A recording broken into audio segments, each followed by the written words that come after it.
नमस्कार, मैं हूँ वीरेंद्र मौर्य और आज आप लोगों से बात करने वाला हूँ उत्तर प्रदेश की राजनीति पर। जी हाँ, उत्तर प्रदेश में जो राजनीतिक संकेत मिल रहे हैं उसको देखकर ये अंदाज़ा लगाया जा रहा है कि उत्तर प्रदेश में बहुत बड़ा उलटफेर होने वाला है। उत्तर प्रदेश की राजनीति में बहुत बड़ा उलटफेर होने वाला है। इस बात में कितनी सच्चाई है, इसमें कितना दम है, जानने के लिए इस वीडियो को अंत तक ज़रूर देखें।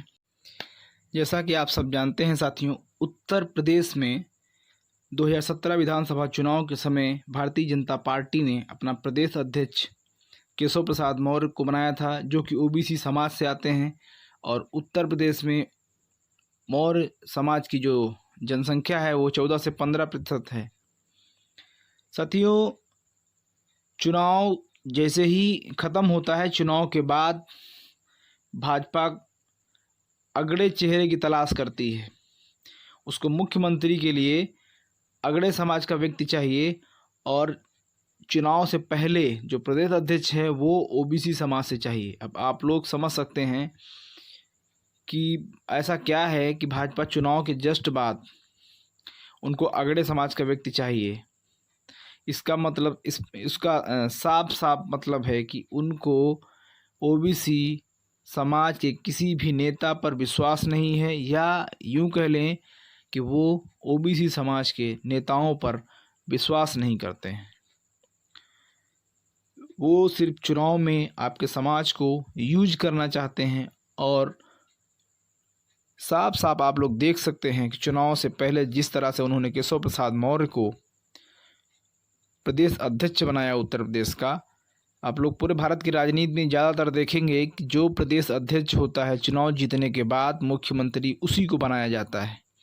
लेकिन उत्तर प्रदेश में कुछ और हुआ। उत्तर प्रदेश में चुनाव किसी और के नाम पर लड़ा गया, और जब चुनाव जैसे ही ख़त्म होता है वैसे ही अगड़े समाज के व्यक्ति की तलाश जारी हो जाती है और लास्ट में एक सवर्ण समाज के व्यक्ति को मुख्यमंत्री बनाया जाता है। और ताज्जुब की बात देखिए कि जो उनका कैबिनेट मंत्री हैं, उनके जो कैबिनेट में जो जगह दी गई है उसमें भी पिछड़े समाज के लोगों को बहुत कम स्थान दिया गया है। तो अब आप समझ सकते हैं कि आपकी ज़रूरत कहाँ है और आपकी औकात उनकी नज़र में कितनी है, वो आप समझ सकते हैं। चुनाव से ठीक पहले जब दरी बिछाने का काम होता है, चटाई बिछाने का काम होता है, आप उसमें जाइए, आप भीड़ इकट्ठा कीजिए, आप सड़कों पर डंडे खाइए, झंडे और डंडे लेकर चलिए, आंदोलनों में आगे चलिए, आप लाठियां खाइए, आप जेल जाइए। लेकिन जब मुख्यमंत्री बनाने की बारी आएगी तब वो मुख्यमंत्री किसी अगड़े समाज के व्यक्ति को बनाएंगे वो। तो आप समझ सकते हैं कि आपकी हैसियत क्या है उस पार्टी में।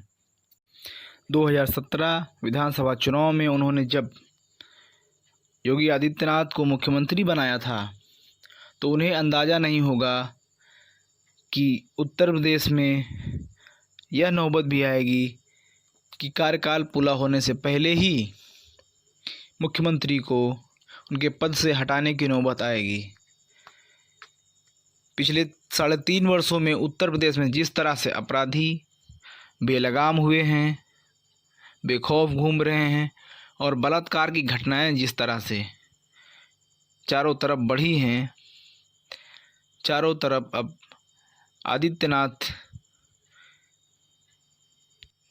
सरकार सवालों के घेरे में आ गई है। लोगों ने प्रश्न करना शुरू कर दिया है कि क्या इसी तरह उत्तर प्रदेश को चलाया जाएगा?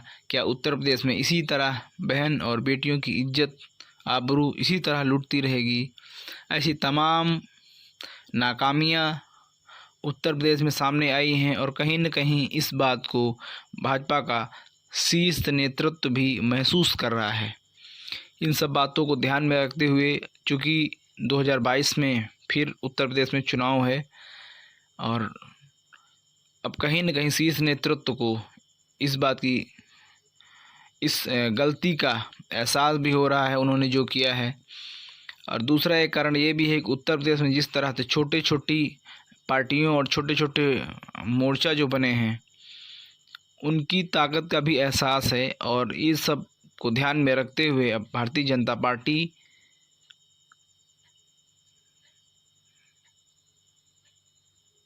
का शीर्ष नेतृत्व प्रधानमंत्री माननीय नरेंद्र मोदी जी जिस तरह से अभी कोरोना काल में माननीय केशव प्रसाद मौर्य जी से संपर्क करने का प्रयास किया है, नज़दीकियाँ बढ़ाई हैं, उससे अब लोग प्रधानमंत्री की नज़दीकी को आदित्यनाथ के विकल्प के रूप में देख रहे हैं। और देखें भी क्यों ना, क्योंकि अब शीर्ष नेतृत्व को लग रहा है यदि इसी तरह उत्तर प्रदेश में आदित्यनाथ की सरकार चलती रही तो अगले विधानसभा चुनाव में भाजपा की जमानत जब्त होना तय है। साथियों, इसीलिए अब प्रधानमंत्री जी केशव प्रसाद मौर्य को आगे करके संभवतः उनको कुछ दिनों के लिए उत्तर प्रदेश का मुख्यमंत्री बना देंगे, ताकि जो ओबीसी समाज है उसको फिर एक लॉलीपॉप मिल जाएगा और अगले चुनाव में आंख बंद करके वो भाजपा का समर्थन करे। इसलिए ये ओबीसी समाज के सामने ये लालच और एक लॉलीपॉप फेंका जा रहा है। आप सब इससे सतर्क रहें, सजग रहें, क्योंकि जब माननीय केशव प्रसाद मौर्य जी प्रदेश अध्यक्ष थे तब इन्होंने कितने ओबीसी समाज के लोगों को टिकट दिलवाया है, इस बात का अंदाज़ा आप लोगों को होगा। और आप ये भी समझते हैं कि यदि ये मुख्यमंत्री बन भी गए तो ओबीसी समाज का कितना कल्याण कर सकते हैं, ये सब आप भली भांति जानते हैं। यदि वो आपके समाज को टिकट नहीं देते हैं, यदि वो आपके समाज को मंत्रिमंडल में जगह नहीं देते हैं, तो इसमें दोष उनका नहीं है, सारा दोष आपका है। क्योंकि वो तो पहले ही कह चुके हैं हमारी पार्टी में स्वागत सबका है पर टिकट की गारंटी नहीं है, ऐसा वो कहते हैं।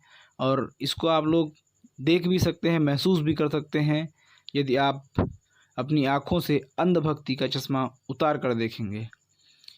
आप जो केंद्र सरकार है उसमें आप देख सकते हैं कि जो मंत्रिमंडल है उसमें ओबीसी की संख्या कितनी है, आपको अंदाज़ा लग जाएगा कि आपको कितना तवज्जो ये देते हैं। 2014 लोकसभा चुनाव हो या 2019 लोकसभा चुनाव हो, 2017 उत्तर प्रदेश विधानसभा चुनाव हो, आपके समाज को कितने प्रतिशत टिकट और जीते हुए विधायकों में से कितने मंत्रिमंडल में शामिल किए गए, ये आप भली भांति समझते हैं।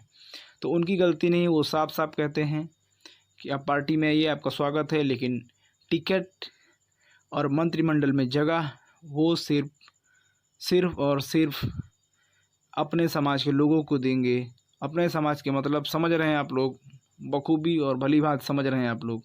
अर्थात आप पार्टी में जाइए, डंडा और झंडा लेकर के उनका प्रचार प्रसार करिए, आंदोलन करिए, पुलिस की लाठियां खाइए, जेल जाइए, ये सब आप कर सकते हैं। दरी बिछाइए, कुर्सियां ढोइए, ये सब काम आपके लिए है।